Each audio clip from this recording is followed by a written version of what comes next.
1400년대 시작했던 그 흑사병, 예, 그것 때문에 예, 전체 유럽 인구의 3분의 1이 죽어버렸어요.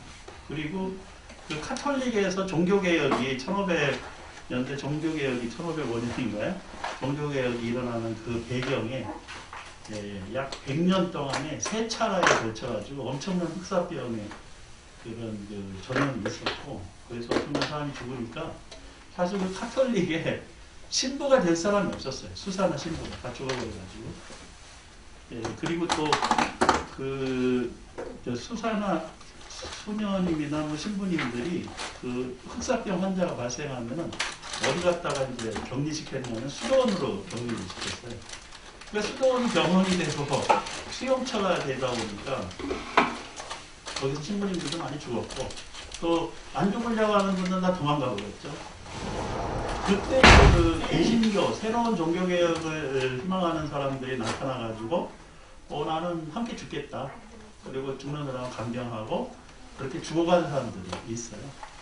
그래서 그것이 이제 계기가 돼가지고 이 종교개혁으로 나타납니다. 1505년에. 그래서 지금 1515년인가요? 그래서 그 종교개혁 500주년이 지금 지났는데, 그때 어떻게 대응했느냐에 따라서 종교의 판도가 크게 달라졌다. 네, 그래서 그 카톨릭도 엄청난 이 반성을 하고, 그래서 유럽이나 미국의 개신교가 이렇게 확산되게 된 배경도 그런 게 있어요. 그런데 요즘 그 이웃 종교들이 어리석게도 그렇게 얘기하잖아요. 교회 나와서 기도하면 다 나으니까 기도하러 나와. 그래가지고 이 3차 유행도 지금 언론에서는 잘 얘기는 하고 있지 않지만 교회에서 확진자가 넘치고 있는 거예요. 교회에서. 그래서 그렇게 된 데는 그 교회가 손 붙잡고 그 찬송하고 뭐 이렇게 같이 몰려 앉아서 밥 먹고 얘기하고 하는 그런 친교 위주의 그런 실행 활동으로 이제 선교를 하다 보니까 나타나는 굉장히 중요한 문제죠. 그런데 다행히 불교는 개인적으로 기도를 하고, 그다음 절에와도 각자参배하고 하고, 그다음에 그렇게 자주 만나서 밥 안 먹잖아요. 여러분들도 아마 와서 뒤통수 보고 가죠. 네, 그래서 또 개인적 신행 활동의 그런 문화가 불교는 있어서 그나마 불교계에서는 그렇게 확진자가 지금 나오진 않고 있는 상황인데, 그래도 방심할 것은 아니고 크게 조심하면서, 지금이야말로 이제 뭐가 필요하냐면 지혜가 필요할 때입니다. 지혜가.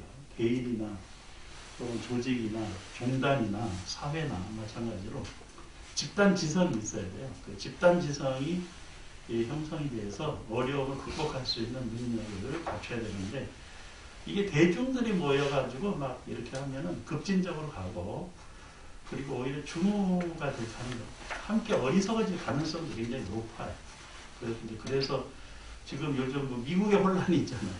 민주주의의 대표적인 국가라고 하는 그 미국이 선거 하나 지금 해결을 못해가지고 저렇게 아우성을 치고 있는 걸 보면 이게 쉬운 거 아니다. 그리고 이제 세계적인 변화가 지금 오고 있어요. 그러니까 서양의 종교는 이제 1250년에 한 번씩 큰 변화가 일어나는데, 1250년이라는 그 기준은 어떻게 나왔냐면, 태양이 별자리를 도는데 12개의 별자리를 돌거든요. 우리가 지금 북극성을 중심으로 이렇게 태양이 돕니다. 그 북극성을 중심으로 태양이 도는 것을 또 지구가 돌잖아요. 그래서 이제 지구에서 보면은 그 태양이 가는 별자리들을 볼 수가 있어요, 우리가. 그래서 그 별자리 하나를 옮겨가는데 1250년이 걸려요. 그 1250년에 별자리 하나가 바뀔 때마다 이 지구상에 사회적으로 엄청난 변화가 오고 있어요. 그리고 1250년이 언제부터 1250년이냐? 그 고대의 로마나 그리스 로마, 또 뭐 동서양의 지식인들, 현자들이 그걸 밝혀냈잖아요. 그래서 이제 우리 1년, 2년 서기 기준이 그겁니다. 서기. 서기가 서양에서 만들어낸 그 달력이긴 하지만 그 기준이 뭐냐면 별자리를 기준으로 만든 거예요. 그래서 지금은 이제 지금 무슨 자리입니까? 서양의 별자리로 따지면 염소자리인가요? 염소자리? 아, 물고기 자리죠. 지금 물고기 자리. 예, 그 전에 염소자리, 그 전에 황소자리. 이렇게 해서 이제 변해왔는데, 지금 물고기 자리에서 물병 자리로 바뀌어가는 시기에. 그러니까 지금 1020년이잖아요, 우리가. 2020년. 그 2150년까지 130년 남은 거예요, 지금. 130년 동안에 엄청난 변화와 소용돌이가 한꺼번에 몰려옵니다. 그래서 이게 이제 100년 단위의 주기도 왜 우리 1900년에서 2000년 가고 1000년 단위의 변화도 1000년에서 2000년 갈 때 그 첫자가 바뀔 때 그때 엄청난 변화가 왔어요. 그래서 뭐 Y2K라고 기억하실지 모르겠는데 뭐 이제 저기 컴퓨터에 19가 20으로 바뀔 때 이게 안 된다고 뭐 난리치고 그렇게 했는데 여튼 대응은 잘 했지만 지금이 그러니까 뭐 10년 단위의 변화, 또 50년 단위의 변화, 100년 단위의 변화, 1000년 단위의 변화, 그리고 10,000년 단위의 변화, 이런 게 아주 공교롭게 다 모여있는 시기예요, 지금. 예, 그러다 보니까 그 변화의 변수들이 여러 개가 결합되어 있는 상황입니다. 그리고 또 자연환경도 이제 그래서 변화가 오는데, 예, 지금 이제 그 간빙기로 가고 있어요. 그러니까 빙하가 녹고 있잖아요. 그래서 빙하가 다 녹아버리면 간빙기인데, 그 간빙기로 가면서 나타나는 여러 가지가 있고, 그 다음에 또 이제 지금 그 동경에서도 나타났는데 별똥별이라고 그러잖아요. 이건 이제 시베리아의 동물들이 떼죽음을 당한 것도 운석에 떨어져가지고 그렇게 됐다는 거 아니에요. 그래서 그런 대규모 운석이 낙하할 가능성도 있다. 해성이 이제 돌아다니다가 지구로 공격은 아니거지. 해성이 저절로 지구로 빨려 들어올 수 있는 시기도 있거든요. 그래서 그 과학자들이 면밀히 다 조사를 하고 있는데 몇백 개가 그래도 지구에 굉장히 근접해서 가거나 지구로 떨어질 가능성도 있다는 거죠. 그래서 엊그저께 동경의 하늘이 밤중에 어마어마하게 밝아졌는데 그게 이제 그 별똥별 이게 떨어지고 대폭발을 일으켜가지고 다행히 그 피해는 없었지만 그런 것이 이제 그 땅에 그냥 떨어진다거나 그다음에 바다에 떨어지거나 그러면 해일도 일어나고 지진도 일어나고 그런 변화가 이제 올 수도 있죠. 그래서 지금은 삼재팔란이 많은 시기다. 네, 그렇게 우리 불교에서 표현하는 삼재팔란이 많은 시기다. 이런 삼재팔란은 결국 지혜로 극복해야 되고 그리고 또 서로가 또 그 지혜를 공유하면서 함께 극복해 나가야 된다. 저는 그렇게 봅니다. 그래서 이제 우리가 때에 맞춰서 승만경을 너무 잘 배우고 있는 거예요. 여러분들이 굉장히 큰 공덕이 있어요. 이게 승만경을 공부하기 쉽지도 않고 또 가르치는 데도 거의 없어요. 이유가 뭐냐면 승만경이 이게 쉬운 게 아니고 지금 우리가 번역해놓고 해설해놓은 책을 보니까 좀 쉽지만 한문으로 보면 굉장히 어려운 책이고 내용 자체도 쉽게 이해하기가 어려워요. 이게 지금 번역이 된 상태니까 그렇죠. 그래서 이제 지금 우리가 공부하고 있는 것은 승만 부인이 10대 서원을 세우고 그것은 다시 3대 서원을 세우고 다시 1대원을 세우고 그러면 그 1대원이 뭐냐 그 승만의 대원이죠. 대원 1대원 일자를 빼면 대원입니다. 이게 이제 우리가 불교를 공부하는 목적이기도 하고 또 승만경에서 강조하는 것이기도 해요. 그래서 그 승만의 대원은 뭐냐면 섭수정법. 그러니까 정법은 섭수하겠다. 근데 지난번에 좀 설명을 드렸지만 이 정법이 뭐냐에 대해서 정확하게 우리가 알고 가야 되는데 그 정법은 바로 진리의 정법이라고 합니다. 진리. 근데 그 진리, 뭐가 진리냐? 뭐가 진리냐? 그것을 교조적으로 해석을 많이 해요.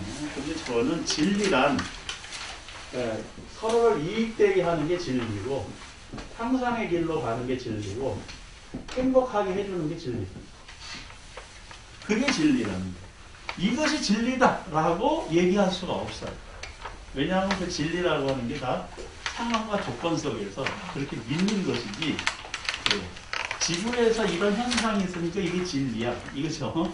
지구에서 저기 뭐야 물건을 이렇게 떨어뜨리면 이게 지구 땅으로 떨어지잖아요. 네. 위에서 떨어뜨리면 밑으로 밑에 떨어진다라고 하는 공중에서 떨어지면 땅으로 떨어진다라고 하는 게 진리가 되기 위해서는 조건이 필요하다는 거죠. 지구에 중력이 있어야 되는 거예요. 그럼 중력이 다르면 똑같은 현상이 나타나지 않는다. 그 우리가 얘기하는 수많은 현상들은 전부 뭐에 의해서 나타났다? 조건에 의해서 나타났다. 조건이 바뀌면 현상도 바뀐다는 거예요. 그런 건 진리가 아닌 것이다. 그러니까 믿어야 진리가 된다면 그건 진리가 아니다. 믿지 않는 사람에겐 진리가 아니잖아요. 그래서 무엇이 진리냐? 아까 정해진 건 없으나 이익되고 향상되고 행복의 길로 이끌어 주느냐를 판단 기준으로 삼아야 된다는 것이고, 두 번째, 이런 가르침을 말씀하신 분이 바로 석가모니 부처님이죠. 그래서 부처님의 가르침이 또 진리다.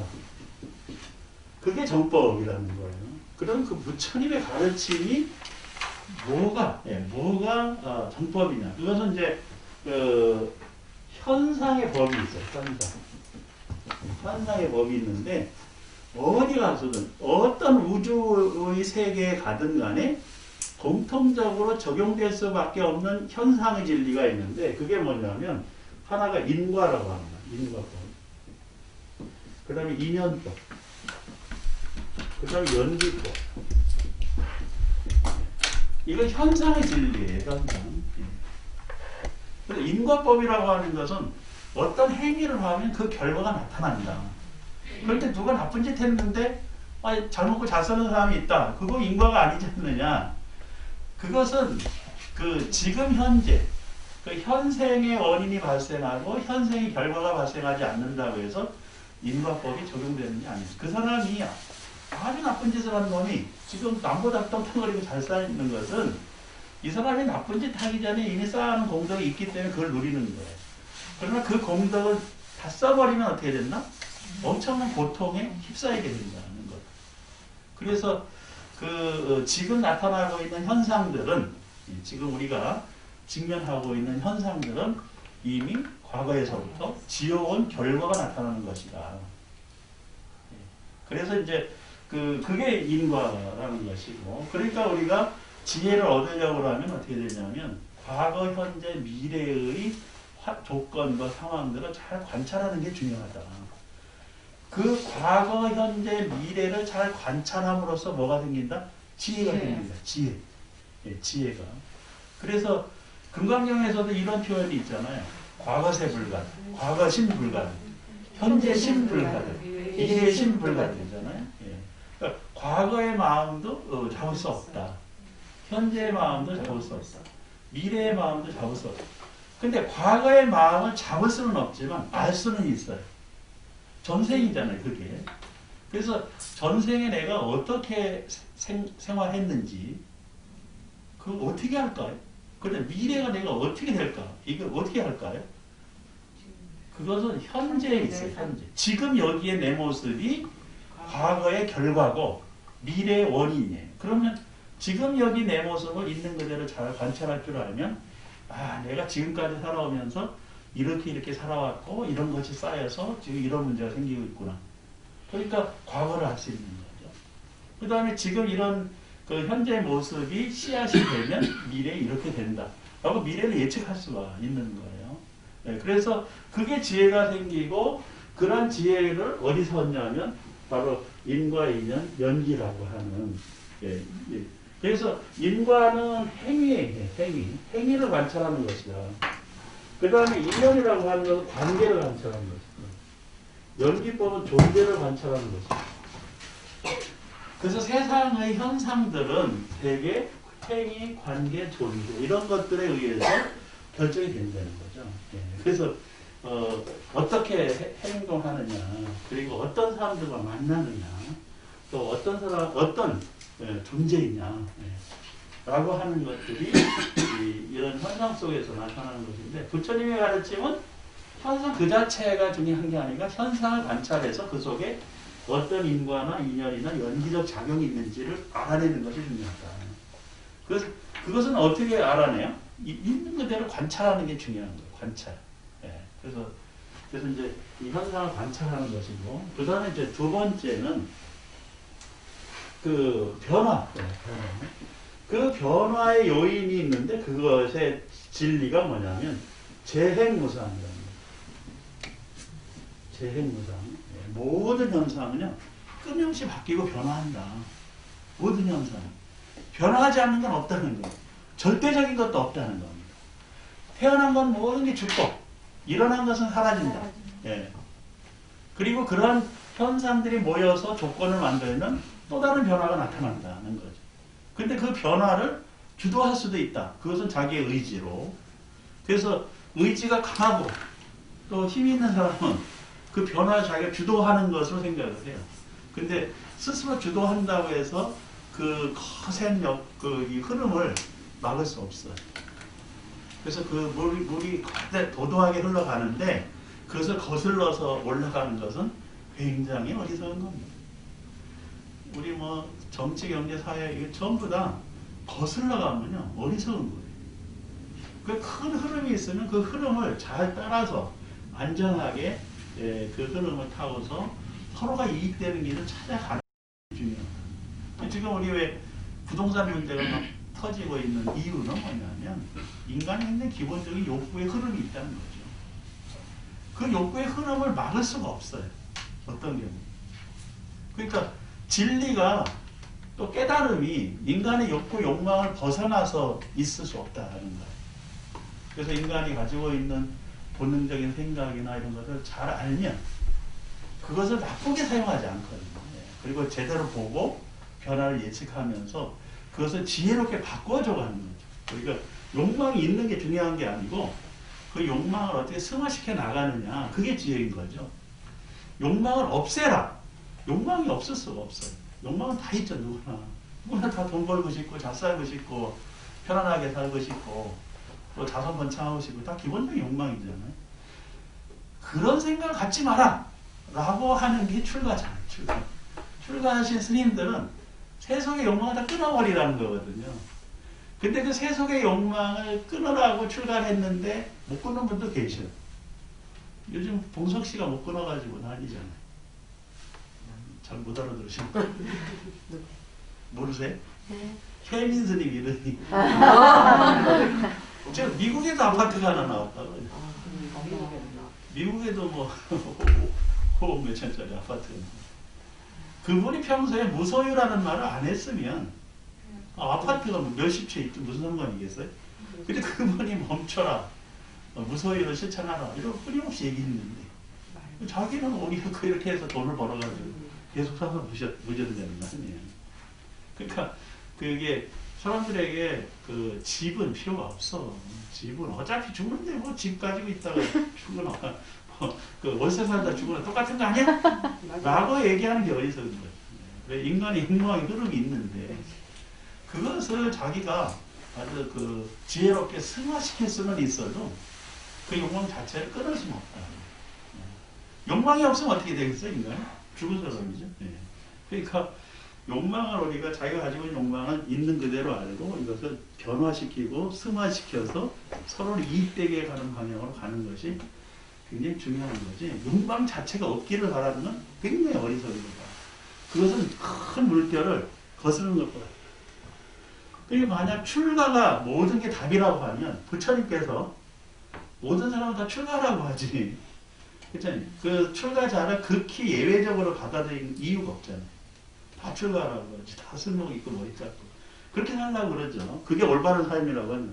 그건 그렇지 않다. 그것은 출가하시는 스님들의 삶은 헌신과 봉사를 위한 그리고 헌신과 봉사를 위해서 집착과 분별을 내려놓고 무소유를 실천하고 그 무소유를 실천할 때 네가 내 것이 없으니 모든 게 내 것일 수도 있고 모든 걸 다 줄 수도 있는 거지.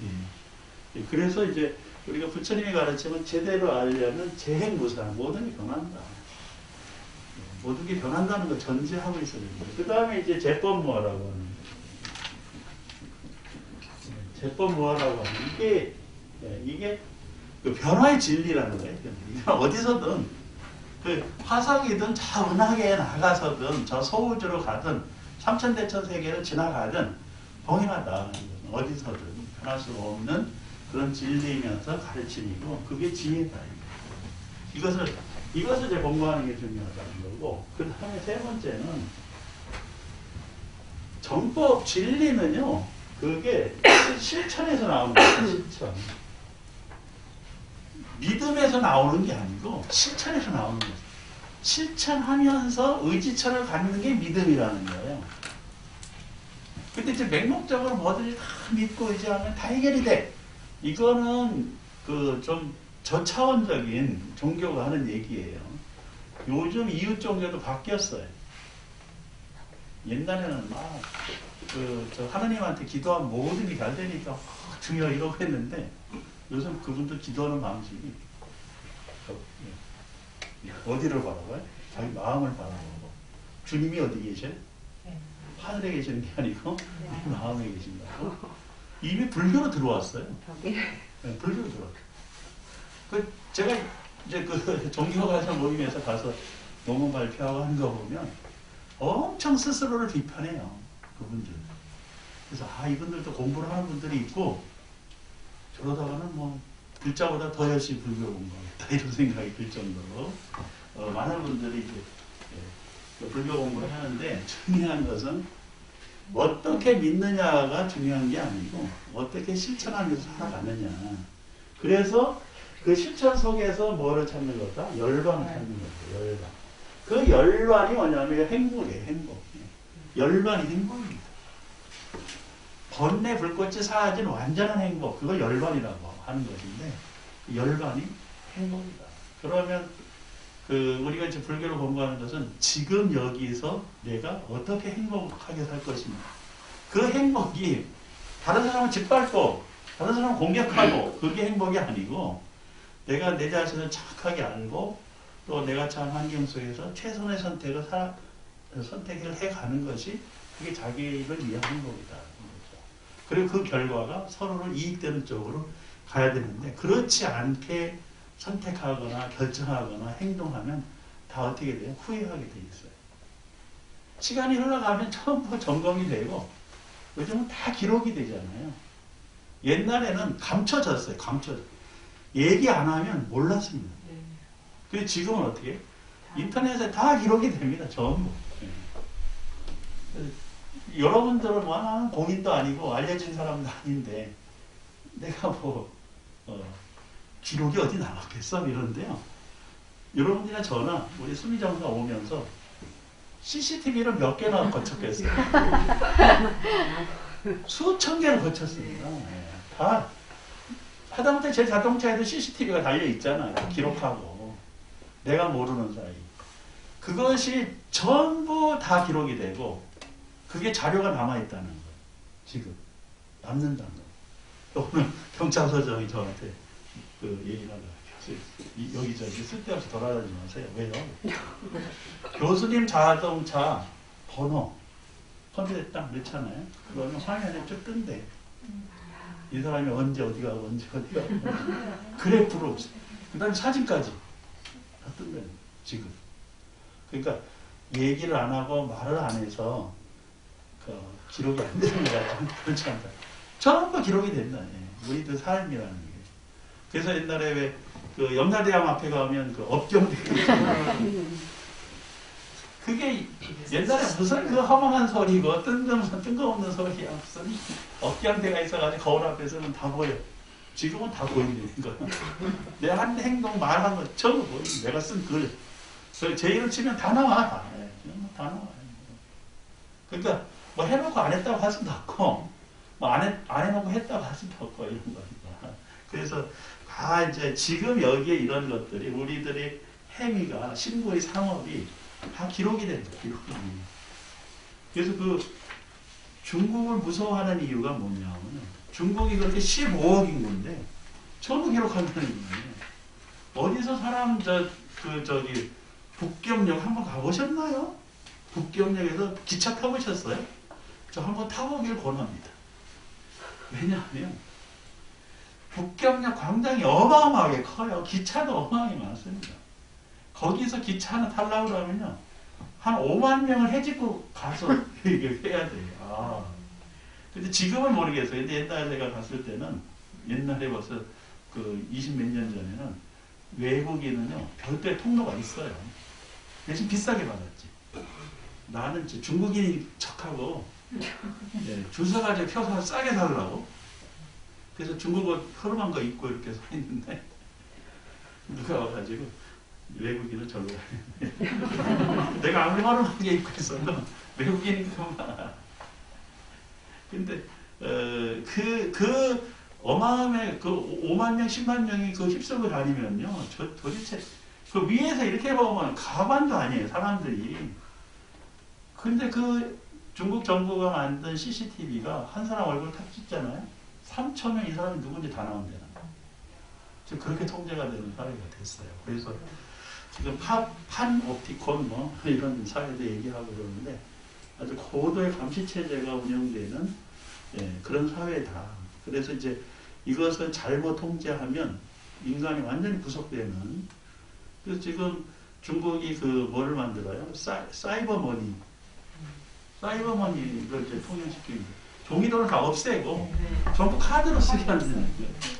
근데 이게 문제가 내가 카드로 돈을 쓰는데 은행에 잔고가 있고 카드로 다 쓰잖아요. 근데 내가 반정부 활동을 벌리잖아. 정부에 나쁘게 보였다, 밉보였다. 그러면 내 계좌를 동결해버리면 카드 자체를 못 쓰는 거야. 순식간에 완전히 거지가 되는 거야. 근데 우리가 현금을 쓰면 좀 어디 감춰놓고 쓸 수도 있잖아요. 그게 불가능해요. 그리고 완전 통제가 가능해져서 중국 사회가 안 무너지는 이유가 그렇게 됐다는 거죠. 뭐 무너질 수도 있겠지만. 그래서 지금 이제 이 전법이라고 하는 게 우리가 어디서 지금 현대 사회가 생각하지 못한 정도로 바뀌고 있는데 그 중에 뭐가 전법이고 그 속에서 어떻게 우리가 행복을 찾고 지혜롭게 어떻게 가야 될까. 그래서 끊임없이 생각하고 가야 됩니다. 그래서 맹목적으로 맹신해서 될 문제는 아니고, 그래서 이제 그 다음에 그 정법으로 가는 것 중에 대표적인 방법이 이제 네 번째가 타사 현장. 타사 현장. 이게 타가 깨는 타입니다. 그 삽된 것을 깨면 이게 드러날 현인데, 그러니까 사법, 삿된 것을 협파하잖아요. 그러면 그 올바른 것은 저절로 드러난다. 이게 파사현장이에요. 그러니까 이게 올바른 거야, 이게 정의야 라고 주장하는 것은 이미 오류가 있다는 거죠. 그러니까 우리 사회를 개선하고 바꾸고 또 개혁하고 혁파하려고 그러면 어떻게 해야 되느냐. 뭐가 잘못된 건지 그걸 찾아가지고 자꾸 바꿔가면 저절로 올바른 것이 드러난다는 거예요. 그 대만 불교하고 한국 불교가 이제 비교가 가능한데, 대만 불교는 그 일제 감정기를 50년을 거쳤어요. 식민지 50년. 우리나라는 36년이에요. 우리나라는 일본 불교가 들어오기 위해서 일본 사찰을 몇 개를 지었느냐 하면 500개를 지었어요. 500개. 대만에는 50개를 지었어요. 그러니까 대만은 10분의 1. 우리나라에는 그 10배를 지었습니다. 그런데 아이러니한 것은 대만은 완전히 외색 불교가 자리를 잡아가지고 그 1947년인가 독립하는 그 시점에 보면은요, 대만은 완전히 일본 불교. 우리 한국은 그 외색 불교에서 탈피하려고 성철스님, 청담스님 이런 분들이 봉황사 결사를 하시고 나오시면서 가사 다 태워버리고 절에 있는 북 다 갖다 버리고, 그리고 그 외색 불교 다 척결한다고 그래가지고 이제 한국 불교의 정통성을 되살리면서 대한민국 조계종을 주장하고 이렇게 했어요. 그래서 정화를 했는데 결과적으로는 어떻게 됐냐?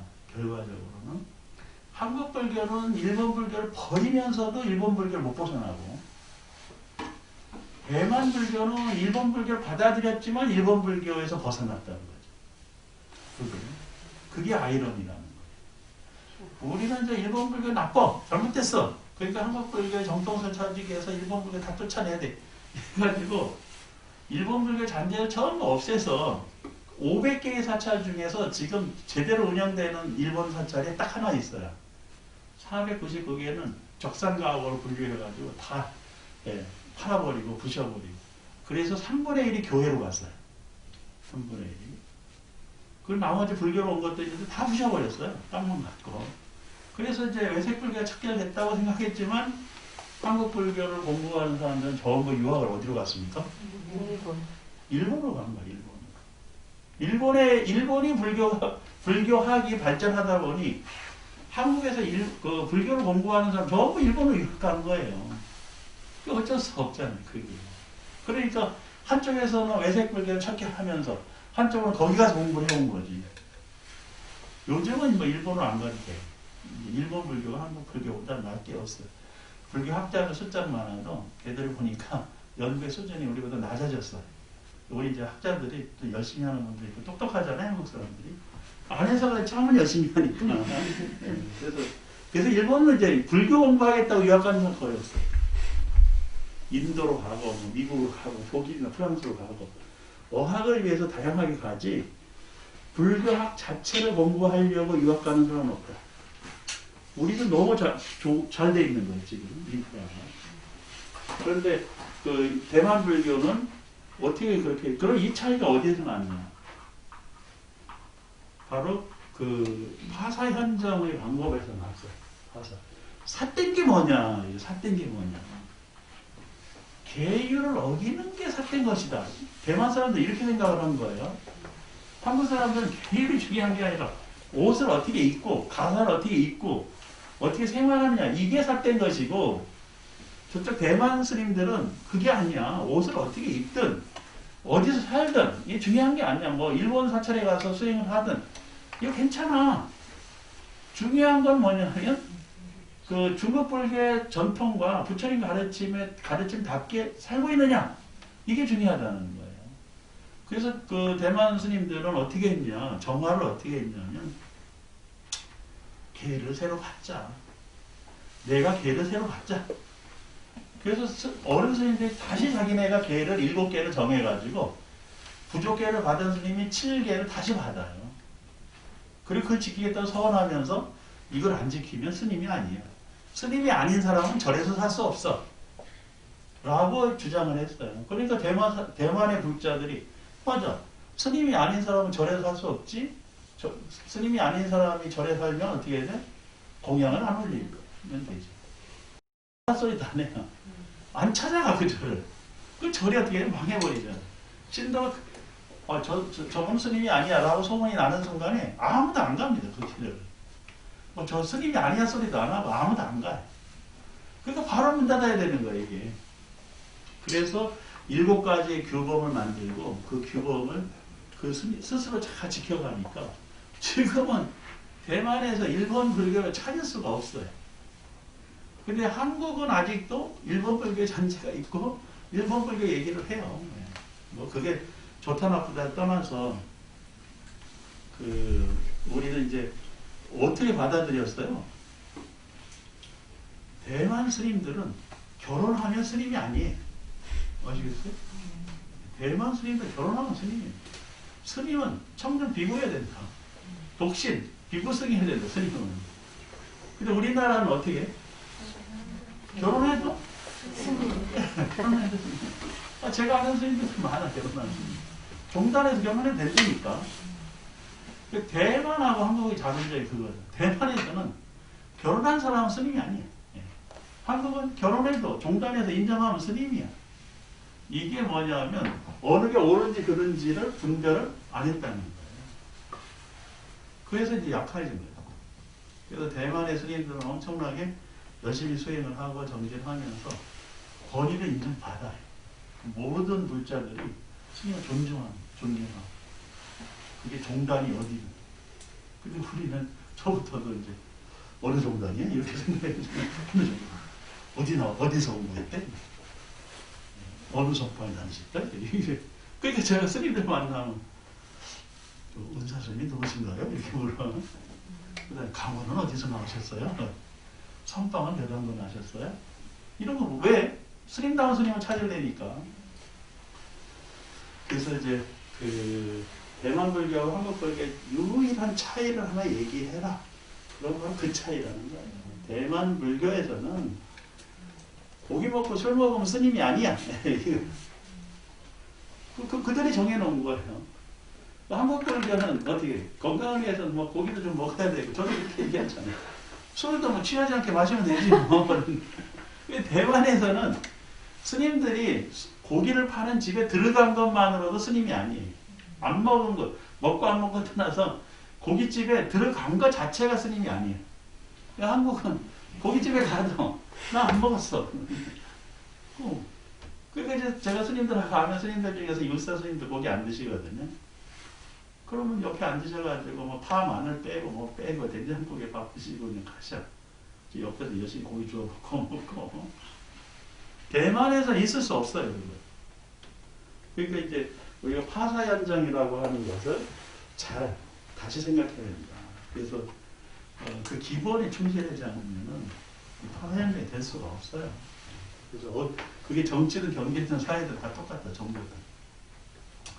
그래서 이제 이것을 꼭 기억을 하시고 그 하나의 대원이 바로 정법을 섭수하는 일이다. 근데 그 정법이 뭐냐? 근데 여기서 이제 대만 불교는 옳고 한국 불교는 그러다 이렇게 얘기하는 건 아니에요. 문화의 차이가 있는 겁니다. 문화. 네, 문화의 차이가 있어요. 그 문화가 대만은 대만 방식을 선택했고 그 다음에 한국 불교는 한국 불교 방식을 선택했다. 그러면 그게 어느 게 더 오래 가고 어느 게 정법과 가까이 가느냐가 중요한 것이다. 그래서 저도 뭐 일본 불교 막 비난하지만 일본 스님들 중에서 5%는요 조동종이나 임재종과 같은 수행하는 스님들이 있어요. 5%. 그래서 일본에 가끔 가면은 그런 스님들을 만나면 굉장히 반갑죠. 그리고 굉장히 치열하게 해요, 수행이. 그분들. 아주 수행을 해요. 우리가 생각하는 게 10배 이상으로 수행을 합니다. 그분들 엄격하게. 그리고 그러다 보니까 일본 불교 95%가 다 결혼합니다. 근데 그래도 열심히 청정비부로 수행하는, 소리 없이 수행하는 스님들이 몇 명이나 될 것 같아요? 10,000명이 넘어, 일본 전역에. 그 힘이 있는 거예요. 그래서, 그런데 일본 불교의 문화, 불교 문화지만, 일본 불교도 강점이 있다. 우리가, 저도 뭐, 일본 가면, 아유, 저 일본 스님들은 영불도 못하고, 뭐, 저 기도도 못하고, 그냥, 저 낙권 땅에 가서 5분 똑딱거리고, 뭐 돈이나 받아먹고, 이렇게 비난하지만, 근데 내부를 잘 들여다보면, 굉장히 강점이 있는 문화도 있다라는 걸 간과해서는 안 된다는 거. 그런 정법을 섭수한 스님들에 의해서 불교가 유지되고, 개선되고, 발전돼요. 그래서 이제 일본 불교가 그러면 왜 95% 스님들이 결혼할까? 이게 역사적 산물이에요.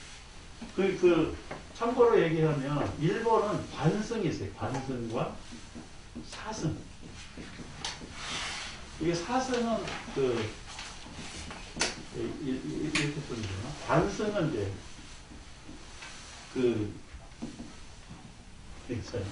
관성은 뭐냐면, 국가나 지방정부나 귀족들이 채용하는 거예요, 채용.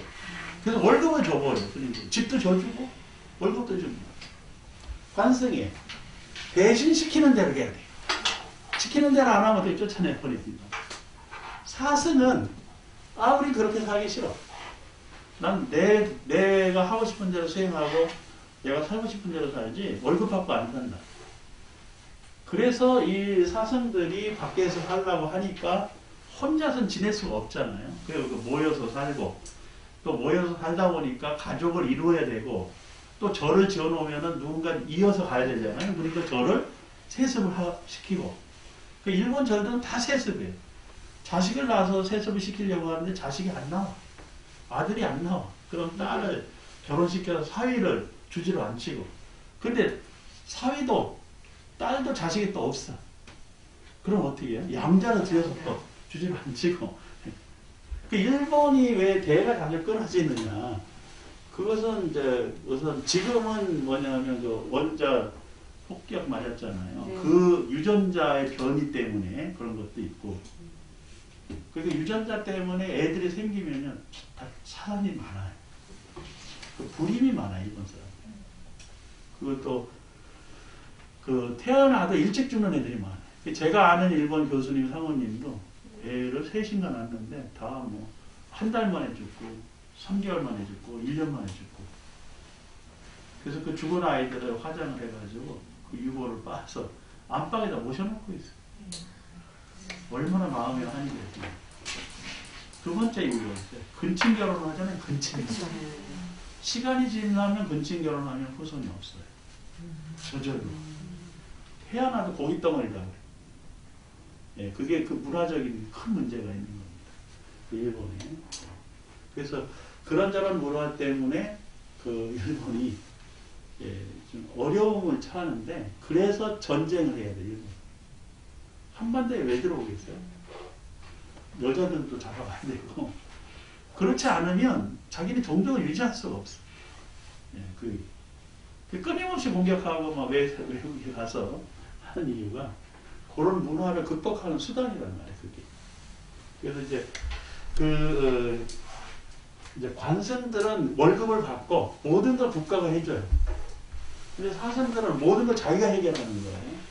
그러면서 이게 사찰을 유지하기 위해서 세습제가 생기는 거예요. 여기는 인면제가 돼요. 인면. 그래서 어느 게 더 좋을 것 같아? 스님들 살기엔 이게 훨씬 낫지? 먹거리로 다 해주니까 전 지어주고. 근데 문제가 스님한테 너 뭐요? 그 스님 저 조용히 가가지고 밤중에 저 사람들 죽여줘. 그럼 죽여야 돼. 그래서 자객이나 닌자가 되는 경우가 많아요. 그래서 그렇게 해서 악행을 하잖아요. 그러면 스님이 괴롭지. 그래서 어떻게 해요? 팔복 자살하는 거예요. 그러니까 완전히 이 귀족이나 영조, 왕의 노예처럼 살아요. 스님들. 아무리 등 따숩고 배부르고 큰 집에 살아도 행복하겠어요? 그래서 일본 스님들이 우리는 관성 안 해. 사성으로 간다. 그래서 뭐 설사 결혼을 해도 이거 괜찮아. 예, 그거 중요한 게 아니야. 스님답게 사는 게 중요한 거지. 그래서 1200년대 그 도겐이라는 스님부터 먼저 앞장서서 결혼하면서 자기가 집 짓고 가족을 낳고 그러면서 농사 짓고 그런 살아가는 분이 그 도겐이라는 분이고 자기 제자들 야, 다 결혼하고 저쪽에 가지마. 여기 살아. 그래가지고 일본의 절들이 확 퍼져나가는 거예요. 그래서 그 중에 뛰어난 자식이 하나 있으면 임재정 교동정에 보내가지고 수행하게끔 만드는 그게 문화예요. 우리도 한국 불교도 지금 잘못하면 관성제로 간다는 거예요. 관성. 대웅전 누가 지어줍니까? 흔절. 문화재 있는 사찰, 전통 사찰 누가 지어줘요? 국가가 지어줘요. 그건 관성이 관성. 그러니까 그런 사사상은 또 욕을 해. 사사상 가졌다. 오늘도 저희가 회의를 했는데 정당에서 임장하는 사사상을 가진 사람은 승가대학에서 강의를 할 수가 없다. 규정이 되는 거예요. 근데 그게 말이 되냐. 자기가 열심히 해가지고 저런 거 만들었는데 강의를 못 준다는 게 말이 되냐. 종단이 그런 규정이 있다는 거예요. 그러면 나 같은 제가자는 어떻게 되냐. 그렇죠? 제가자. 참 제가자는 그런 분이 낫잖아요. 예. 근데 종단에서 안 된다고 하니 안 된다는 거예요. 그러면 안 된다고 하니 할 수 없죠. 이렇게 넘어갔지만 이게 문제가 이렇게 가면은 지나치게 권력의존도가 커지고 이렇게 가면은 지나치게 사유화가 커지고 그래서 여기서 정도를 찾는 게 중요해요. 관성도 정도를 찾고 사사상 가지고 있는 분들도 정도를 찾는 게 중요하지. 어느 게 이제 옳다 그러다 논쟁할 시기는 지나버린 거죠. 그러나 종교가 너무 지나치게 관의존도로 갔을 때 그 종교는 어떻게 된다? 망한다. 예, 망한다. 그래서 불교도 생명력을 가지려면 뭐 이렇게 세습하라 이런 얘기는 아니나 어떻게 돼요? 전법 교화를 적극 해나가야 된다. 전법 교화의 결과 절도 생기고 신도도 늘어나고 그렇게 돼야 되지. 그런 전법 교화가 없이 그 불교가 발전할 수는 없다는 거예요. 그래서 이제 여기 그 정법이 뭐냐 그랬을 때 일본 불교에서 정법이 뭐냐 그러면 굉장히 고민스러워해요. 그 사람들이. 대만 불교에서 정법이 뭐냐 그러면 굉장히 고민스러워해요. 우리가 지금 정법의 길을 갖고 있느냐 이게 굉장히 고민스러워해 서로가. 근데 이제 그 기준이 뭐냐면 부처님답게 사느냐, 부처님이 가르친 대로 살아가느냐 이게 굉장히 중요한 것이다. 그래서 그 얘기 부처님이 가르친 대로 살아가는 노력, 또 실천하는 노력이 그게 섭수 정법의 길이고 그것을 이제 승만 부인은 이제 뭐라고 얘기했느냐면 바람일이라고 얘기했어요. 바람일의 실천. 그 실천을 바람일이라고 하는데 그것을 육바람일로 얘기를 하고. 그래서 그 바람일행을 법답게 실천하는 것이 그게 정법이다. 라고 얘기를 하는데 이제 그 보시 바람일, 보시. 지계, 인요, 정진, 선정, 지혜 이렇게 6가지 바람일을 다시 이제 설명을 해요. 그러니까 이 6가지 바람일을 어떻게 실천하는 것인지를 이제 조금 살펴보도록 하겠습니다. 그 앞에 부분은 이제 생략을 하고 89페이지로 가겠습니다. 89페이지.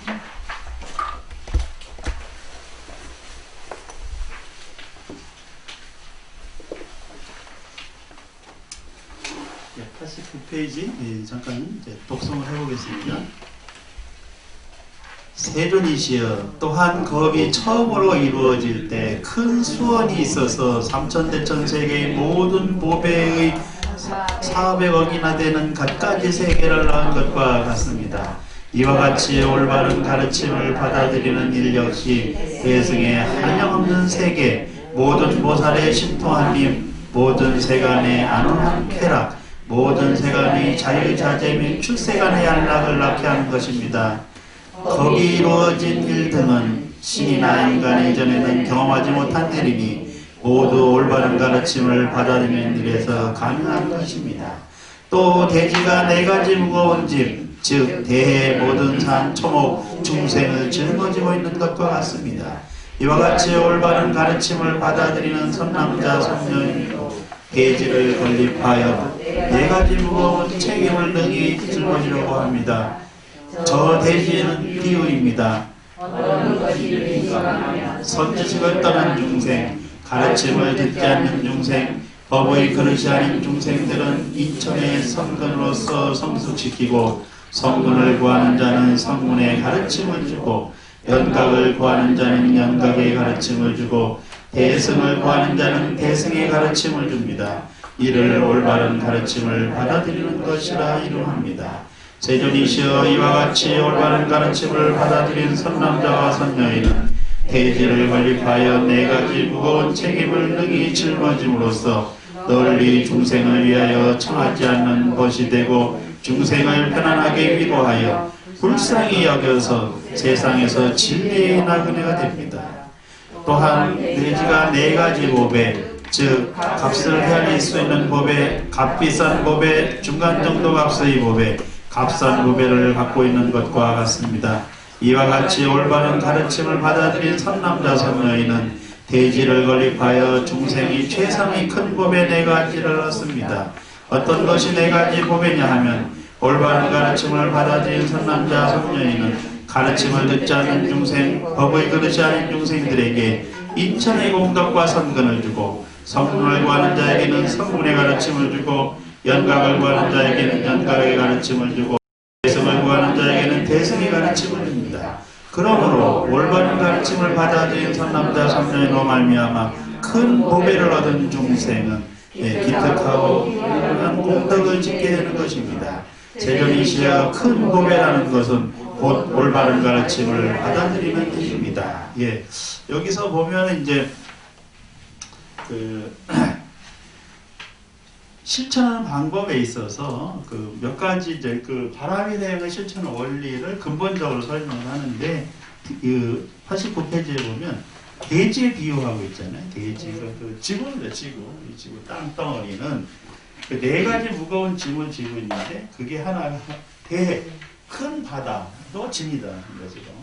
그 다음에 모든 산, 육지도 짐이고 초목도 짐이고 중생을 짊어지고 중생도 짐이다. 그러니까 왜냐하면 바다나 산이나 초목이나 중생이 다 어디에 의지하고 있어요? 이 대지에 의존하고 있다는 거예요. 그러니까 그거와 마찬가지로 선남자 선녀에도 마찬가지라는 겁니다. 그런 대지가 있다. 그러니까 보살행으로 실천하는 사람들도 대승보살도를 실천하는 서원하는 대승보살도 이런 네 가지 짐을 가지고 있다. 네 가지 짐이 뭐냐면 거기 보면 선지식을 떠난 중생, 가르침을 듣지 않는 중생, 법을 그리지 않은 중생. 그 세 가지가 같은 부류입니다. 선지식을 떠난 중생은 선지식의 말을 듣지 않는 사람이고, 그런 사람들이 또 그 가르침을 듣지 않는 중생이라는 거예요. 그리고 법의 그릇을 법기라고 합니다. 법기. 법의 그릇을 법기. 그 그릇이 되지 않는 법을 담을 그릇이 안 되는. 그 셋이가 다 다른 사람이 아니고 같은 사람입니다. 중생이. 그래서 이런 사람들은 어떻게 인천의 선근으로서 성숙시킨다. 인천의 선근이라는 건 뭐냐면 천상에 태어난다라는 가르침으로 이거예요. 천상의 가르침. 이 육념이라고 하는 게 있습니다. 육념. 원래 그 육념에 부처님을 염하게 하는 것, 그 다음에 법을 염하게 하는 것, 승가를 염하게 하는 것. 이게 이제 세 가지, 불법성 삼보를 염하는 것 세 가지에다가, 그 다음에 이제 도시를 염하게 하는 것, 그 다음에 계행을 염하게 하는 것, 그 다음에 이제 천상을 염하게 하는 것. 여기서 이걸 의미해요, 이거를. 그러니까 시계천이라고 하는 것은 시는 무엇이라는 공덕이 얼마나 되는지 생각하라 이거고, 개는 얼마나 올바른 행동을 했느냐 이거 생각하는 것이고, 천상은 그래서 과거가 어떤 것이냐 이거 생각하라는 거예요. 그러니까 여기서 법의 그릇이 안 되는 사람들은 인천으로서 성숙시키고는 바로 천이죠. 내생에 이런 과거를 받는다 이렇게 얘기를 한다는 거죠. 업과 과거, 그러니까 인과의 법으로 설득시킨다 이런 의미도 되는 겁니다. 그게. 그 다음에 성문을 구하는 자는 여기서 이제 설법의 대상이 우선 중생이 있다. 중생이 있는데 중생에서 이제 넘어선 사람들이 있어요. 수행의 길로 가는 사람 중에서 선문, 연가, 보사. 그래서 삼승이라고 합니다. 삼승. 그러니까 이제 중생을 넘어선 사람들 중에서 이건 이제 수행자의 길이죠. 수행의 길. 수행의 길로 가는데 성문의 수행이 있고 연감의 수행이 있고 보살의 수행이 있다. 이렇게 얘기한 경전이 어디냐면 요법 연화경, 법화경 속에 가르침이 많이 들어있어요. 그래서 수행자에게는 세 가지 길이 있는데 여기서 이제 그 성문을 거기서 뭐라고 했냐면 성문을 구하는 자는 성문의 가르침을 주고 이렇게 얘기했어요. 그러면 성문의 가르침은 뭐냐 하면 이 성문성은 뭐에 의지해서 수행하는 사람이냐면 부처님의 가르침, 교법에 의지해서 수행하는 사람들이에요. 그 교법, 부처님께서 처음으로 설명하신 교법이 뭐냐? 그것이 사성제예요. 그러니까 성문성은 부처님의 가르침 중에 사성제의 공부를 제일 중요시 여겨요. 그래서 사성제 8정도. 예. 이게 이제 중요시하는 거예요. 그게 성문성의 공부 방법이에요. 어디 있냐면 법화경 속에 있습니다. 예. 그 다음에 연각성은 뭐냐면 12연기법을 중심으로 마음 수행에 초점이 있는 이 사성제는요, 지혜 수행에 초점이 있어요. 지혜 수행. 그런데 연각성은 12연기법을 통해서 마음 수행. 그래서 그 깨달음으로 가는 그런 선정의 길을 찾아요. 선정. 깨달음의 선정의 길을 통한 그런 연기법을 체득하는 쪽으로 가는 게. 근데 연각성은 부처님의 가르침은 조금 듣고 부처님의 마음을 공부하는 사람들이 연각성이고 그 성문성은 부처님의 가르침을 의지하니까 부처님의 말씀에 의지하는 분들이에요. 말씀. 그래서 이런 분들은 교법. 그게 뭐가 중요해요? 경전이 중요한데 여기선 참선 수행이 중요합니다. 그래서 이제 수행자들 중에서 성문을 추구하는 수행자가 있고 연각을 추구하는 수행자가 있다는 거죠. 그 다음에 보살이 있다. 이 보살은 실천을 추구하는데 그 실천이 바람일행이고 그 바람일행이 어떻다? 이거라는 거예요. 예. 그러면 여러분들은 이제 뭐를 추구하세요? 저 생각해보세요. 예, 잘 생각해보세요. 여러분들은 지금 그 승만경이라고 하는 경전의 가르침을 배우고 있죠? 그렇게 그것에 의지하는 분들은 성문에 가까운 분이고 성문적 성향이 있는 것이고 교학이 되죠. 근데 어떤 분들은 조용히 선방 가고 참선하고 윗바사나 한다고 좀 미안하고 이런 분들도 계셔요.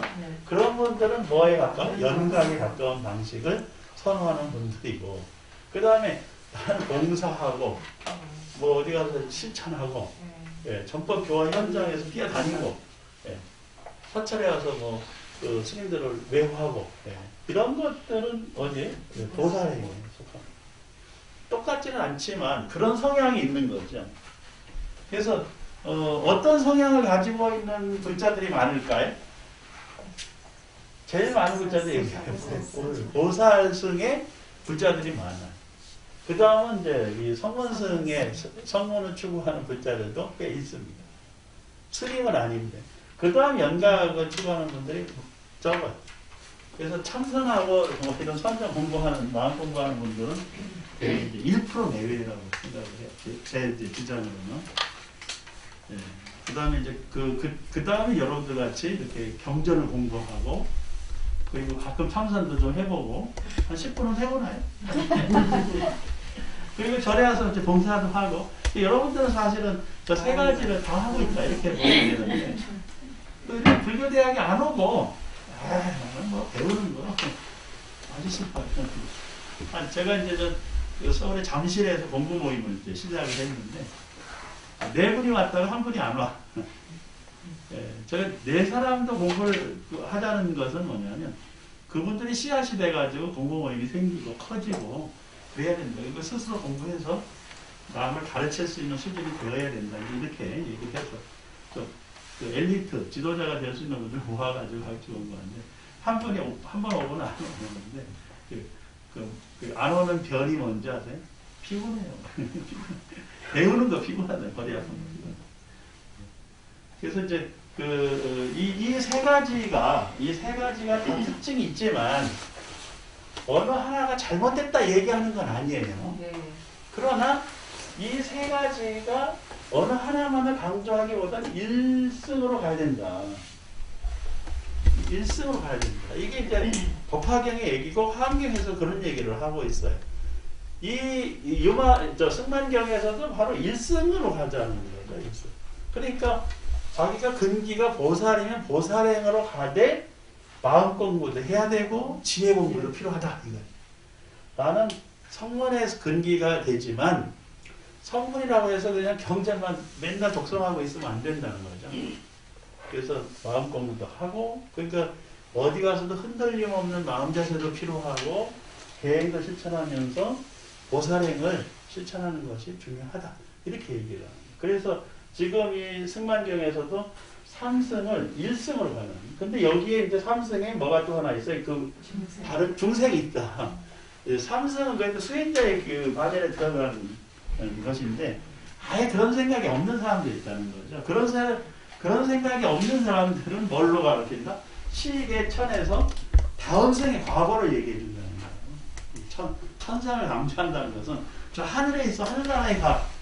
그 이웃 종교가 착각한 게 그거잖아요. 하늘나라로 간다고 그러잖아요. 하늘나라 어디로 가요? 어디 주소가 있나?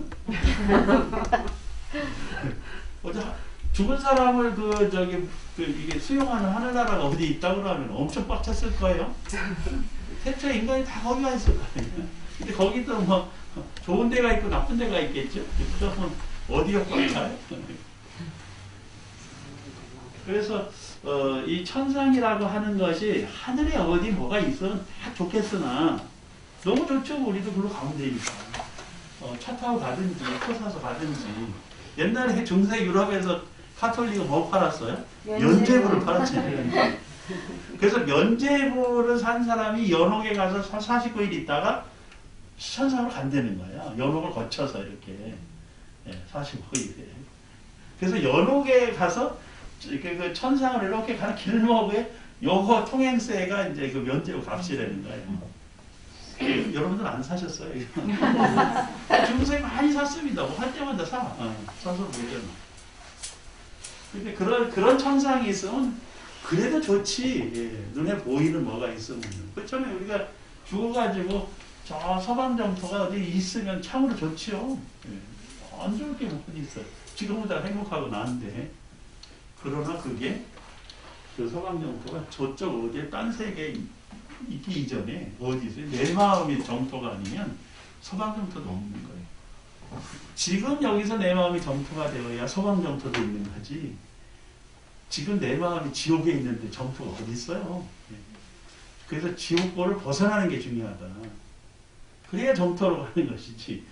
그래서 이게 그 천상을 얘기하는 것이 하늘에 아주 행복한 세상이 있는데 그러려면 그 인과 연기 이런 걸 공부해야 된다. 이렇게 가르친다는 거예요. 중생들에게. 그래서 그 연옥이니 연옥, 저 천상, 악마, 천사 이런 것도 기독교 사상이 아니에요, 본래. 기독교 본래 그 이스라엘에 유대교에 이런 거 없었다니까요. 그럼 어디 있었어요, 이게? 어느 종교에? 조로아스터교에 있었어요, 대화교. 그게 결합된 겁니다. 그 유대교하고 조로아스터교 결합이 돼가지고 어느 날 기독교가 나온 거예요. 그래서 그 고메스 왕 때. 그래서 이제 지금 이 승만경에서도 이제 그 두 부류가 있는 거예요, 두 부류가. 중생에서 못 벗어난 부류가 있고 중생을 벗어난 부류가 있다. 중생에서 못 벗어난 부류들은 저 인천의 가르침으로 인과 연기 이런 걸 가르쳐서 가게 하고 그 다음에 중생에서 벗어난 수행의 길, 그 다음에 우바세 우바이 제가 불자 그의 길의 근기에 따라서 성원연과 보살은 거기에 해당되는 가르침을 통해서 원로 지금 돌린다. 일스는 부처님의 세계로 돌아가게 한다라고 하는 것이 이제 이 승만경의 중요한 가르침. 그 다음에 이제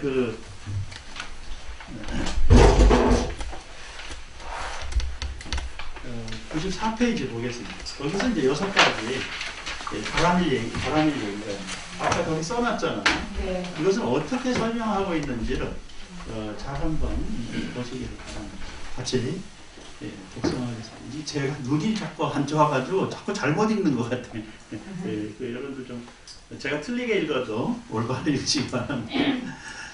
세존이시여 올바른 가르침을 받아들이는 일에 대하여 말씀드리겠습니다. 올바른 가르침을 받아들이는 일은 다음과 같습니다. 올바른 가르침을 받아들이는 일은 올바른 가르침 그 자체와 다르지 않으며 올바른 가르침 그 자체도 올바른 가르침을 받아들이는 일과 다르지 않습니다. 올바른 가르침이 올바른 가르침을 받아들이는 것입니다. 세존이시여 올바른 가르침을 받아들이는 일은 바람일과 다르지 않으며 바람일이 올바른 가르침을 받아들이는 일과 다르지 않습니다. 올바른 가르침을 받아들이는 일이 곧 바람일입니다. 왜냐하면 올바른 가르침을 받아들이는 선남자 선녀에는 마땅히 보시로서 성숙시킬 중생에 대해서는 보시로서 성숙해야 하는 것이니 옹의 일부를 버려서라도 그들의 보리심을 호소하며 성숙해야 합니다. 그렇게 성숙된 중생이 올바른 가르침에 안주하는 것을 보시 바람이라 이름하는 것입니다. 마땅히 계율로서 성숙시킬 중생에 대해서는 6가지 감각기관을 수호하며 몸말 뜻으로 짓는 업을 깨끗이 하는 것이니 4가지 위의를 올바르게 하여 그들의 보리심을 보호하면서 성숙해야 합니다. 그렇게 성숙된 중생이 올바른 가르침에 안주하는 것을 지게의 바람이라 이름하는 것입니다.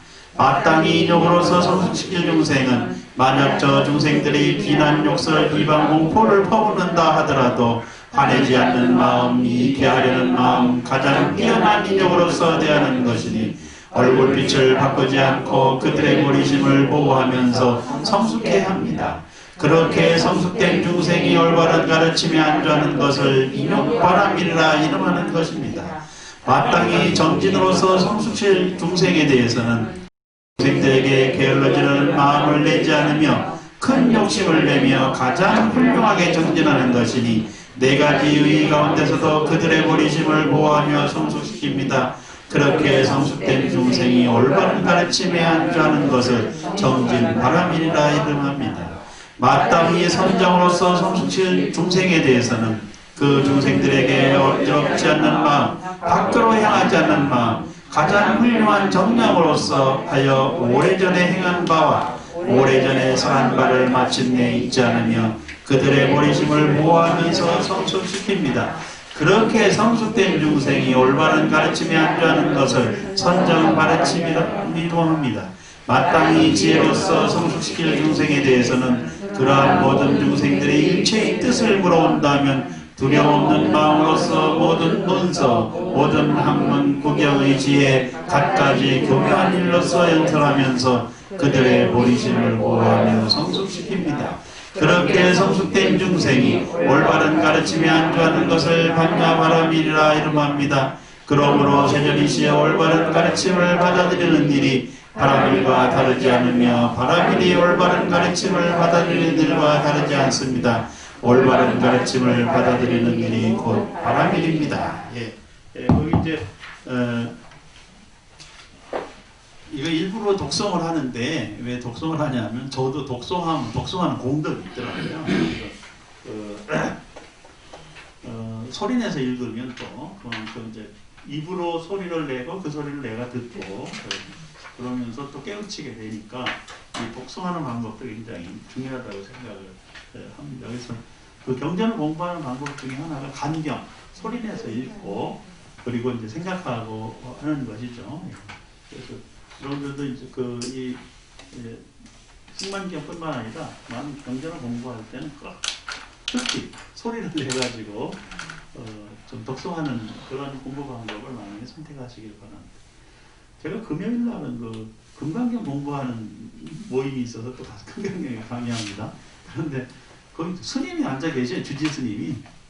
주지 스님이 앉아 계시다가 이제 금강경을 같이 독송해 보겠습니다. 이렇게 하니까 주지 스님이 갑자기 먹다가 드시더니 그 스님들 째 있잖아요. 이렇게 늘어지면서 이렇게 하는 그 째로 계속 해주시는 거예요. 그래서 그러니까 또 너무 좋은 거예요. 그래서 이거 독송하는 째가 스님들이 그 강경하는 째가 좀 있는데 뭐 그런 거 배워서 해도 되고. 근데 저는 아무리 해도 스님 할 때는 따라서 하는데 저 혼자 하려면 또 이렇게 되니까. 그래서 여러분들도 이제 그 자신만의 그 독송하는 째를 좀 만들어서 이제 그 많은 사람들이 듣기 좋게 많이 좀 해주시길 바랍니다. 그래서 그 옛날에 어느 아르바이트 중에 아르바이트가 아니라 봉사죠. 자원봉사 중에 경전을 읽어주는 봉사가 있더라고요. 그 경전을 읽어주는 봉사가 뭐냐면 그 맹인, 앞이 안 보이거나 또 나이 드신 분들이 경전을 봐도 어른거려가지고 안 보이잖아요. 그러니까 그런 분들에게 그 경전을 소리내서 읽어가지고 녹음을 해서 들려주는 거예요. 그래서 이제 녹음해서 들려주고 그 녹음한 소리를 또 풀으면 점자로 또 찍혀요. 그래서 점자 대장경을 만들기도 하더라고요. 그래서 점자 대장경은 이제 이렇게 손으로 만지면서 읽는 건데, 그 앞에 안 보시는 분들도 이제 귀로 들리시면은 이제 들어가면서 하는 것이 더 좋을 수도 있습니다. 그래서 이 독송하는 감경하는 방법을 잘 찾아서 하시길 바라고, 또 이제 앞에서부터 조금씩 간단히 보면은 올바른 가르침을 받아들이는 것은 곧 뭐라 그래? 바라밀이다 이렇게 얘기하죠. 아까 그 설명한 것이 그겁니다. 그래서 이 바라밀 행이 바로 정법의 실천이다. 이렇게 이제 우리는 공부를 해야 되고, 그 바라밀의 첫 번째가 보시바라밀인데, 그 보시바라밀은 보시로 중생을 성숙시킨다는 거예요. 근데 보시로 중생을 성숙시키는데 그 몸의 일부를 버려서라도 그들의 보리심을 보호하는 것을 보호하면서 성숙해야 합니다. 그러니까 보시바라밀 중에서 가장 중요한 게 이제 목숨을 던져주는 거죠. 그래서 근데 그게 이제 쉬운 일은 아니에요. 자기 목숨을 버려서 보시하는 사람들이 지금도 있기는 해요. 대표적으로 그 티베트 불교의 스님들이 그 티베트의 독립을 위해서 자기 몸을 불태우잖아요. 제가 아는 우리 승가대학에서 공부하신 스님 중에서 문수 스님이라고 계셨어요.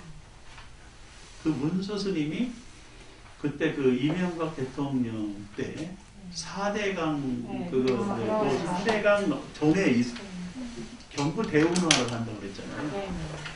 그래서 서울에서부터 부산까지 경부 대운하로 연결해가지고 낙동강하고 한강을 연결해서 한다.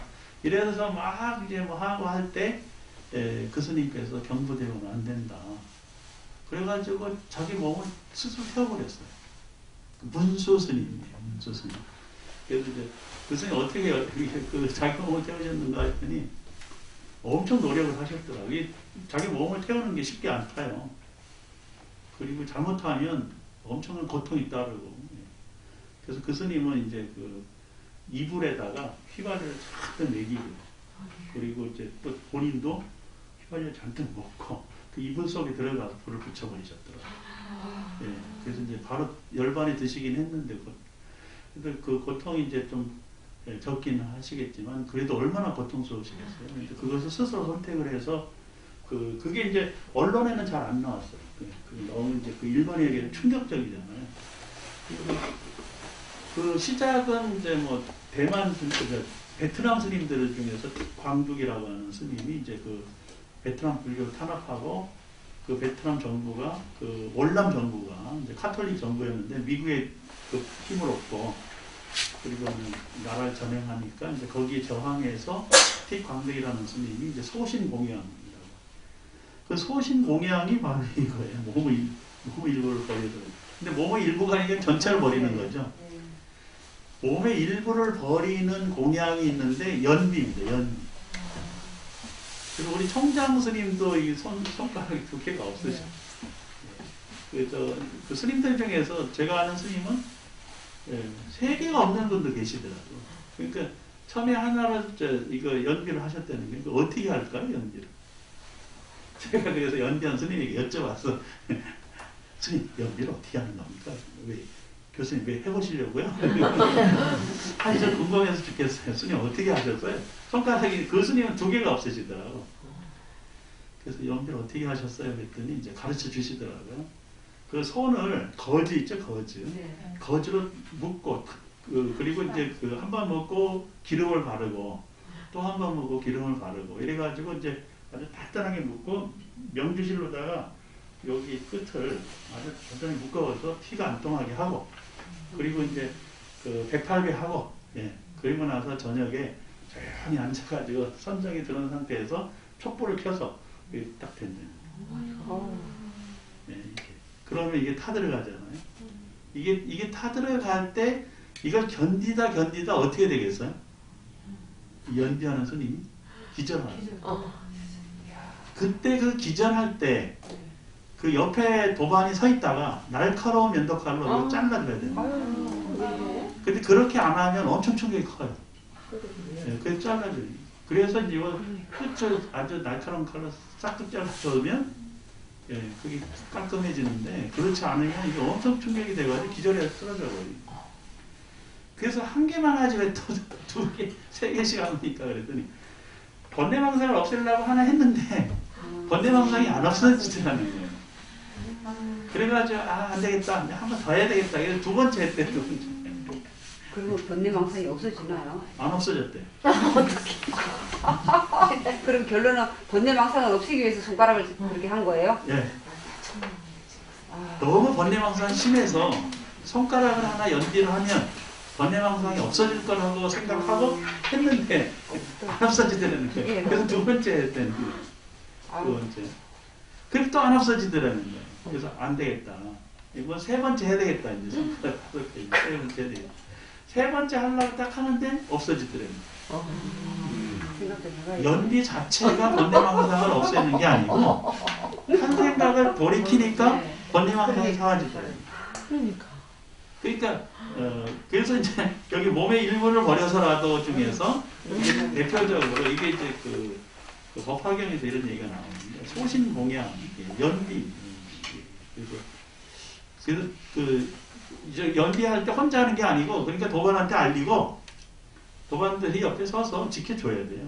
그렇지 않으면 기절하고 죽을 수도 있어요. 촛불. 그게 이 촛불에다가 이게 태운다는 게 결코 쉬운 일이 아니에요. 그래서 모험의 일부를 버려서라도 너무 흉내내지 마세요.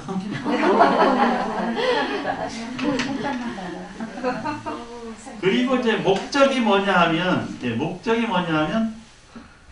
중생의 보리심을 보호한다는 거죠. 중생의 보리심을. 그리고 그 성숙된 중생이 올바른 가르침에 안주하도록 보시해야 됩니다. 그러니까 그 보시가 반드시 재화를 주는 것만이 아니라는 거예요. 그러니까 어느 스님이 연기를 할 때 옆에서 이 스님을 도와주는 것도 보시예요. 굉장히 중요해요. 외호고 보시. 그래서 결코 쉽지 않다. 그래서 스님들 중에서 스님들의 손가락 없으시면 존경할만 합니다. 그냥 그걸 했다라는 것 자체가, 그걸 시도했다라는 것 자체가 존경할 만한 거예요. 번뇌가 없어졌느냐, 뭐 남아있느냐 이건 중요치가 않고 그냥 그런 행위를, 그래서 그런 마음을 내가지고 그래서 어느 스님이 세 개가 없더라고, 손가락. 그래서 스님은 왜 연기를 하셨어요? 또 물었다네요. 안 물어야 되는데. 그러니까 이 스님이 이렇게 얘기하시더라고요. 우리 사회가 정말 혼란스럽고 이 중생들이 힘들고 고통스러울 때 내가 너무 등따숩고 배부르게 사는 게 스님으로서 죄송하고 송구스럽고, 그러면 내가 그 많은 사람, 어렵고 힘든 사람들을 위해서 내가 해줄 수 있는 게 뭘까?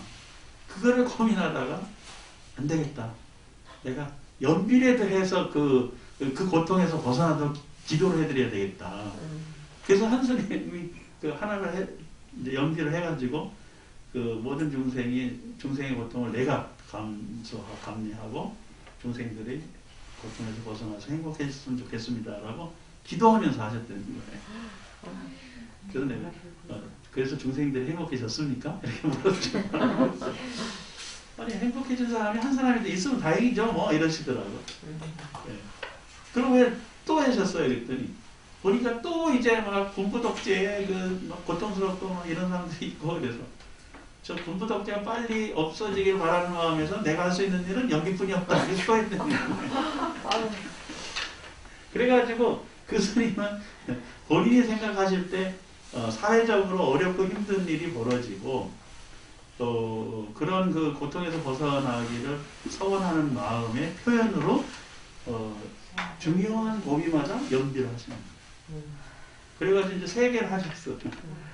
나머지 이제 또 있으니까 이제 이쪽 손가락 또 있다는 거예요. 그래서 내가 할 수 있는 일이라는 건 그것뿐이 없다. 그래도 내가 나를 버려서 기도하는 것이 누가 알아주고 안 알아주고 떠나서 내가 할 수 있는 일이기 때문에, 여기 지금 그 법화경에서도 그러고 또 승만경에서도 그러고 몸의 일부를 버려서라도 중생을 안원케 하고 성숙하게 한다면 얼마든지 하겠다. 한국 불교가 지켜지는 이유를 알겠죠? 조용히 뭐 누가 상을 줘서 하는 것도 아니고, 예, 누가 알아줘서 하는 것도 아니고, 조용히, 그래서 그런 스님들이 계시다는 건 정말 대단한 거예요. 그래서 일본 스님들 중에서도, 일본이 막 그 어렵고, 임진왜란 직전에요. 일본 사회가 어느 정도였느냐. 자식을 잡아먹는, 인육을 먹어야 되는 상황까지 있었어요. 그 처참한 상황이 처참. 걔들이 오죽했으면 임진왜란을 일으켰겠어요. 죽는 줄 알면서도. 그래가지고 오만 거 다 뺏어가고 약탈하고 막 한 게 그 자기네 나라에서 해결이 안 돼, 이건. 더 이상. 그때 그렇게 밖에 전쟁으로 나가는 사람도 있지만 일본 스님들 중에서는 저 중생의 고통을 내가 감내해야 된다. 그래가지고 그 비소를 먹고요. 소나무 껍질을 먹고 그래서 그 자기를 미이라로 만들어가는 스님들이 있어요. 그래서 일본에 그런 스님들이 거의 300분 정도 돼요. 일본 사회가 고통스럽고 힘들 때 일본 스님들 중에 내가 중생을 위해서 해줄 수 있는 일은 이것뿐이 없다. 그래가지고 매일 비소 독약을 먹어요. 그리고 그 나무 껍질 초목으로 의지하고 그래서 몸을 서서히 굳게 만들어요. 그래서 이제 마지막에 다 됐다. 비소를 먹고 하는 이유는 뭐냐면 그 몸속에 있는 바이러스, 균 이걸 다 죽이는 그게 있으면 썩는다는 거예요, 몸이. 그래서 몸을 그 나무 껍질처럼 만들어 가는데 총 얼마 걸리냐면 13년 걸린대요. 13년. 그 13년에 모든 생명을 걸고 기도를 하는 거예요. 그래서 마지막에 아 이제 나 다 됐다 라고 하면 중간에 죽으면 소용이 없어요. 끝나니까. 근데 마지막 아 이제는 내가 갈 때가 됐고 이제는 미이라가 되겠다 라고 생각을 하면 이제 그 주변 사람들한테 얘기를 해서 나를 저 구덩이를 파고 그 나를 거기다 넣어달라. 이제 본인은 못 움직이는 상황이 된 거죠. 그래도 의식이 남아있으니까. 그러면 이제 주변 사람들이 그 구덩이를 파고 넣어주면 뚜껑을 덮고, 예, 그리고 숨을 쉴 수 있는 그 대나무로 이거 하나 만들고, 스님은 이제 요령 하나 들고 이걸 흔들면서 연부를 시작을 해요. 그래서 연부 소리가 끝나고 요령 소리가 끝나면 어떻게 된 거예요?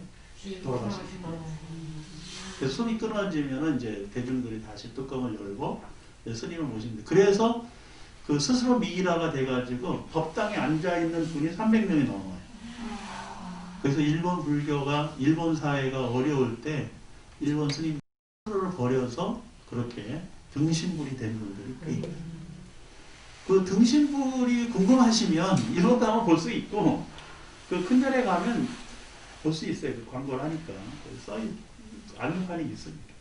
근데 쉽게 보려고 그러면 대만에 가면 자항사라는 절이 있거든요. 자항사 써놓으셔야 돼요. 자항사. 거기 자항대사가 그 이제 그 주석하신 절이 자항당이 있고 자항사가 있는데 자항당은 제자들이 사는 비구 스님들이 사는 절이고 좀 밑에 있고 그 자항대사가 이제 중국에서 와가지고 대만에 정착하면서 딸을 한 번 낳았어요. 딸을. 그 딸이 출가해서 비구니 스님이 되었어요. 근데 그 자항대사가 그 자기가 이제 열반하신다고 정해놓고 대중들에게 이제 잔치를 벌리고 막 자기가 아는 지인을 모두 초청을 해가지고 그 마지막 장례식 잔치를 본인이 벌렸어요. 그리고 대중 앞에 선언합니다. 나는 오늘 열반에 든다. 내가 열반에 들면 내가 준비해놓은 독이 있는데 그 독에다가 넣고 밀봉을 해서 3년 후에 꺼내라. 예. 그래가지고 그 스님이 이제 그날 그렇게 막 어마어마하게 잔치를 벌리고는 조용히 앉아서 좌탈인망 열반에 드신 거예요. 예. 그리고 나서 그래서 이제 제자들이 그 스님의 그 그림 금방 설법을 하셨으니까 스님의 말씀대로 독에다가 이렇게 넣었어요. 그리고 밀봉을 해서 3년이 지났는데 그 제자들이 이제 생각을 했어요. 야, 이거 큰 스님 만약 뚜껑 열었다가 다 부패됐으면 우리 그거 어떻게 감당하냐. 큰 스님에게도 누가 되고 망신이 되니까 열지 말자. 이렇게 결의를 해버렸어요. 그러니까 그날부터 스님들 꿈에 이 어른 스님이 계속 나타나서 나를 믿고 열어라. 계속 호소하셨대요. 그래가지고 이제 제자들이 안 되겠다. 스님이 이렇게 노드 껐냐? 노드 껐냐? 이래가지고 스님 뜻거리만 계속 나타내니까 할 수 없다. 열자. 이래가지고 열었더니 스님이 부패가 안 되고 등신부 상태로 계신 거예요. 그래서 이제 등신부를 모셨거든요. 그래서 오치를 해가지고 스님은 그래서 이제 이게 턱이 벌어지니까 턱을 이렇게 받쳤어요. 이렇게 가지고 그 자국도 있어요. 예. 그래서 이제 받쳐서 제가 처음에 대만에 갔을 때는 자항당이라는 곳에 계셨거든요. 예. 그래서 이제 복도에 스님을 모셔놨어. 예. 그 오치를 해서 이제 그 부처님 불상처럼 해서 모셔놨거든요. 근데 이 재판이 걸렸어요. 그 따님이 비구니 스님이 되면서 그 유해 반환 소송을 냈어요. 네. 아니 우리 아버지인데 아니 저 유족도 아닌 사람들 모셔다가 복도에다가 그게 무슨 짓이냐? 그 시신을 전시하는 거냐? 이러면서 막 난리치고 재판해가지고 이겼어요. 그래가지고 이제 따님이 비구니 스님이 위에다 장사라는 절을 또 다시 짓고 멋지게 짓고 옛날에 없었는데 짓고는 거기다가 이제 그 전각을 만들어서 모셨습니다. 그래서 이제 이번에는 금치를 했어요. 금치. 그래가지고 그 자항대사가 모셔진 자항전인가 자시전인가 그 전각이 있습니다. 거기 가면 가까이서 볼 수 있고 사진도 찍을 수 있어요. 그래서 지금 제 얘기가 사실인지 아닌지 궁금하시잖아요. 예, 그러면 코로나 끝나면 우리 주지스님 모시고 한번 여행을 가보시기 바랍니다. 자항사, 자항사, 그 자항대사가 계시던데. 그래서 이거 지금 몸의 일부를 버려서라도 근데 그 이제 스님은 열반에 드실 때 스스로 이제 여행을 해서 자기 몸을 버리신 거죠. 좌탄인망으로. 그래서 이게 지금 여기 경전의 한계절이지만 실제로 이런 가르침을 실천하는 스님들이 계시다는 거니까 그런 걸 교훈 삼아서 공부를 해나가시기 바랍니다. 저 쉬는 시간 없이 그 1시간 반 공부하기로 해도 벌써 5분이 지나버려가지고 뭐 일찍 단축수업 하는 것보다는 수업을 조금 줄이고 그 12회 공부를 다 하시기로 하셨다면서요? 예, 그렇게 해주시기 바랍니다. 감사합니다. 재밌으셨어요? 네.